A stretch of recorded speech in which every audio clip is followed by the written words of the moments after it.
हार्दिक शुभकामनाएं। आइए नवरात्र के पावन अवसर पर मैं आपको सुनाती हूँ नवरात्र की व्रत कथा। एक बार की बात है, प्राचीन काल में मनोहर नगर में पीठत नाम का एक ब्राह्मण रहा करता था। वो भगवती दुर्गा का भक्त था। उसके संपूर्ण सद्गुणों से युक्त सुमति नाम की एक बहुत ही सुंदर कन्या उत्पन्न हुई।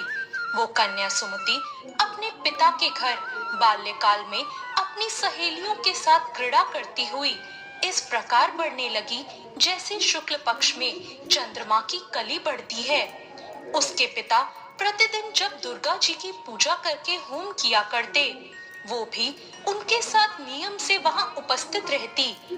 एक दिन सुमति अपनी सखियों के साथ खेल में लग गई और भगवती के पूजन में उपस्थित नहीं हुई। उसके पिता को पुत्री की ऐसी असावधानी देखकर क्रोध आया और उसने अपनी पुत्री से कहा, अरे दुष्ट पुत्री, आज तूने भगवती का पूजन नहीं किया। इस कारण मैं किसी कुष्ठ रोगी या दरिद्र मनुष्य के साथ तेरा विवाह करूंगा। पिता का ऐसा वचन सुनकर सुमति को बहुत दुख हुआ और पिता से उसने कहा, हे पिता, मैं आपकी कन्या हूँ। मैं सब तरह से आपके अधीन हूँ। जैसी आपकी इच्छा हो वैसा ही करो। राजा से, कुष्ठी से, दरिद्र से या किसी के साथ भी मेरा विवाह कर दो, पर होगा वही जो मेरे भाग्य में लिखा होगा। मेरा तो अटल विश्वास है, जो जैसा कर्म करता है उसको कर्मों के अनुसार वैसा ही फल प्राप्त होता है, क्योंकि कर्म करना मनुष्य के अधीन है और फल देना ईश्वर के अधीन है। जैसे अग्नि में पड़ने से तृणादि उसको अधिक प्रदीप्त कर देते हैं, इस प्रकार कन्या की निर्भयता के ऐसे वचन सुनकर ब्राह्मण और क्रोधित हो गया और उसने अपनी कन्या का विवाह एक कुष्ठ रोगी के साथ कर दिया और बहुत क्रोधित होकर उससे कहने लगा, हे पुत्री, अपने कर्म का अब तुम फल भोगो। देखते हैं भाग्य के भरोसे रहकर तुम क्या करती हो। पिता के ऐसे कटु वचन सुनकर सुमति मन में विचार करने लगी, अहो, मेरा बड़ा दुर्भाग्य है जिससे मुझे ऐसा पति मिला। इस तरह अपने दुख का विचार करती हुई वो कन्या अपने पति के साथ वन में चली गई और डरावने कुशायुक्त उस निर्जन वन में उन्होंने रात बड़े कष्ट से व्यतीत की। उस गरीब बालिका की ऐसी स्थिति देख देवी भगवती उसके पुराने जन्म के पुण्य के प्रभाव से वहां प्रकट हो गई और उन्होंने सुमति से कहा, हे दीन ब्राह्मणी, मैं तुझसे प्रसन्न हूँ। तुम जो चाहे वर मांग सकती हो। भगवती दुर्गा का ये वचन सुनकर वो ब्राह्मणी बोली, आप कौन हैं? वो सब आप मुझसे कहो। सुमति की ये बात सुनकर देवी ने कहा, मैं आदि शक्ति भगवती हूँ और मैं ही ब्रह्म विद्या व सरस्वती हूँ। प्रसन्न होने पर मैं प्राणियों का दुख दूर कर उनको सुख प्रदान करती हूँ। हे ब्राह्मणी, मैं तुझ पर तेरे पूर्व जन्म के पुण्य के प्रभाव से प्रसन्न हूँ। तुम्हारे पूर्व जन्म का अब मैं तुम्हें वृतांत सुनाती हूँ। ध्यान पूर्वक सुनो। तू पूर्व जन्म में भील की स्त्री थी और अत्यंत पतिव्रता थी।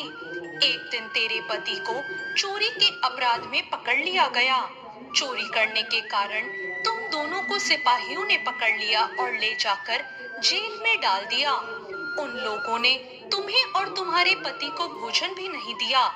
इस प्रकार नवरात्र के 9 दिन तुमने कुछ नहीं खाया और न ही जल ग्रहण किया। इस प्रकार तुम्हारा नवरात्र का व्रत हो गया। हे ब्राह्मणी, उन दिनों में जो व्रत हुआ, उस व्रत के प्रभाव से प्रसन्न होकर मैं तुझे मनवांछित वर देती हूँ। जो तेरी इच्छा हो मांग ले। इस प्रकार देवी दुर्गा के वचन सुनकर वो ब्राह्मणी बोली, अगर आप मुझ पर प्रसन्न हैं तो हे दुर्गे, मैं आपको प्रणाम करती हूँ। कृपा करके मेरे पति का कोढ़ दूर कर दो। देवी ने कहा, उन दिनों तुमने जो व्रत किया, उस व्रत का एक दिन का पुण्य पति का कोढ़ दूर करने के लिए अर्पण कर दो। उस पुण्य के प्रभाव से तेरा पति कोढ़ से मुक्त हो जाएगा।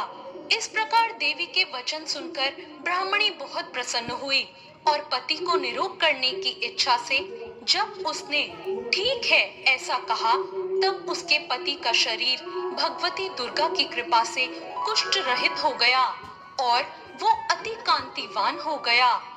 वह ब्राह्मणी पति की मनोहर देह को देखकर देवी की स्तुति करने लगी। वो बोली, हे दुर्गे, आप दुर्गति को दूर करने वाली हैं, तीनों लोकों का संताप हरने वाली हैं, समस्त दुखों का नाश करने वाली हैं, रोगी को निरोग करने वाली हैं और प्रसन्न होने पर मनोवांछित फल देने वाली हैं और दुष्टों का भी नाश करने वाली अब जगत की माता हो। हे अम्बे, मुझ निरपराध अबला को मेरे पिता ने कुष्ठी मनुष्य के साथ ब्याह दिया और घर से निकाल दिया। पिता से तिरस्कृत निर्जन वन में मैं विचर रही हूँ। आपने मेरा इस विपदा से उद्धार किया है। हे देवी, आपको मैं प्रणाम करती हूँ, आप मेरी रक्षा करो। सुमति की ऐसी स्तुति सुनकर देवी बहुत प्रसन्न हुई और उससे कहा, हे ब्राह्मणी, तेरे उदालय नामक बहुत ही बुद्धिमान, धनवान, कीर्तिवान और जितेंद्रिय पुत्र शीघ्र ही उत्पन्न होगा। ऐसा वर मैं तुझे प्रदान करती हूँ। फिर देवी ने उस ब्राह्मणी से कहा, अब तेरी और भी इच्छा हो तो वो भी मांग ले। भगवती दुर्गा का ऐसा वचन सुनकर सुमति ने कहा, हे भगवती दुर्गे, अगर आप मुझ पर प्रसन्न हैं, तो मुझे नवरात्र व्रत की विधि और महात्म बताइए और उसके फल का विस्तार से वर्णन करिए। देवी ने कहा, मैं तुम्हें संपूर्ण पापों को दूर करने वाले नवरात्र व्रत की विधि बताती हूँ, जिसको सुनने से मोक्ष की प्राप्ति होती है। अश्विन मास के शुक्ल पक्ष की प्रतिपदा से लेकर 9 दिनों तक विधि पूर्वक व्रत करो। यदि दिन भर व्रत न कर सको तो एक समय भोजन करो। विद्वान ब्राह्मणों से पूछकर घट स्थापना करो और वाटिका बनाकर उसको प्रतिदिन जल से सींचो। महाकाली, महालक्ष्मी और महासरस्वती देवी की मूर्तियां स्थापित कर उनकी नित्य विधि सहित पूजा करो और पुष्पों से विधि पूर्वक अर्घ दो। बिजौरा के फल से अर्घ देने से रूप की प्राप्ति होती है। जायफल से अर्घ देने से कीर्ति, दाख से अर्घ देने से कार्य की सिद्धि होती है, आंवले से अर्घ देने से सुख की प्राप्ति और केले से अर्घ देने से आभूषणों की प्राप्ति होती है। इस प्रकार से पुष्पों और फलों से अर्घ देने से व्रत समाप्त होने पर 9वें दिन यथाविधि हवन करो। खांड, घी, गेहूं, शहद, जौ, तिल, बेल, नारियल, दाख और कदम्ब आदि से हवन करो। गेहूं से होम करने से लक्ष्मी जी की प्राप्ति होती है। खीर एवं चंपा के पुष्पों से धन की और बेल पत्तों से तेज और सुख की प्राप्ति होती है। आंवले से कीर्ति और केले से पुत्र की प्राप्ति होती है। कमल से राज सम्मान की और दाखों से संपदा की प्राप्ति होती है। खांड, घी, नारियल, शहद, जौ और तिल या फलों से होम करने से मनवांछित वस्तु की प्राप्ति होती है। व्रत करने वाला मनुष्य इस विधि विधान से होम करके आचार्य को अत्यंत नम्रता के साथ प्रणाम करे और यज्ञ की सिद्धि के लिए उसे दक्षिणा दे। इस प्रकार बताई हुई विधि के अनुसार जो व्यक्ति व्रत करता है उसके सब मनोरथ सिद्ध हो जाते हैं। इसमें कोई भी संदेह नहीं है।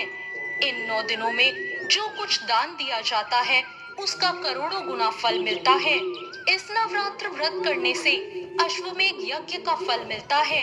हे ब्राह्मणी, इस संपूर्ण कामनाओं को पूर्ण करने वाले उत्तम व्रत को तीर्थ, मंदिर या घर में विधि अनुसार करो। इस प्रकार ब्राह्मणी को व्रत की विधि बताकर, फल बताकर देवी अंतर ध्यान हो गई। जो भी इस व्रत को भक्ति पूर्वक करता है वो इस लोक में सुख प्राप्त करके अंत में दुर्लभ मोक्ष को प्राप्त होता है।